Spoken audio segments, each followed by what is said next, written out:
This is Villa View. Coming up, the search for a new sponsor as FX Pro pull the plug.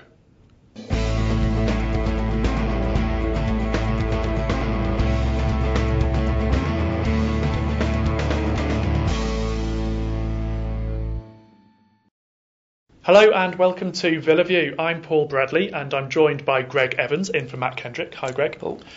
Let's turn to FX Pro and the news that they're pulling out of this deal with Aston Villa.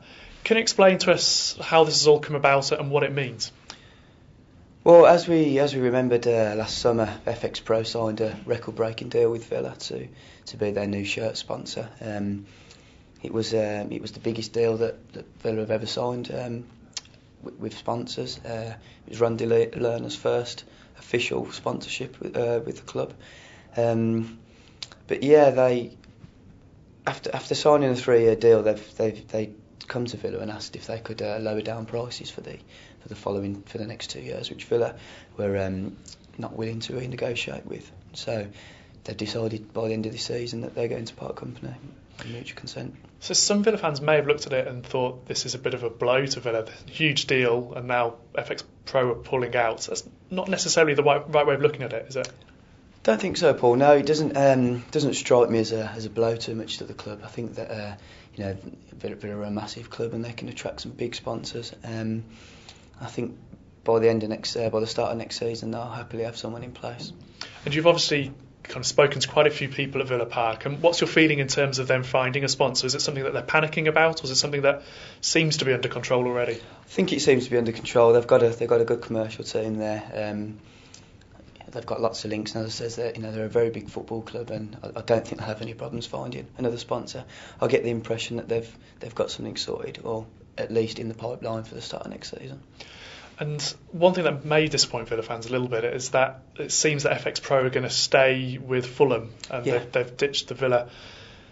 Villa fans will be looking at it a bit perplexing. Well, we're in the same position as Fulham. We're as big, if not bigger than Fulham. Is there any explanation behind that?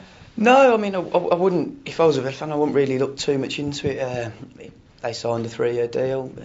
There was a clause in the contract that if they didn't want to carry on after a certain amount of time, then they could renegotiate. Villa were just simply not prepared to renegotiate, and Fulham are happy with their sponsorship as far as I know, and they'll carry on with it. So. And what about Villa's link with Acorns? How's that going to happen? Is that going to stay as far as we know for the moment? Yes, as far as we know, that's going to carry on ahead.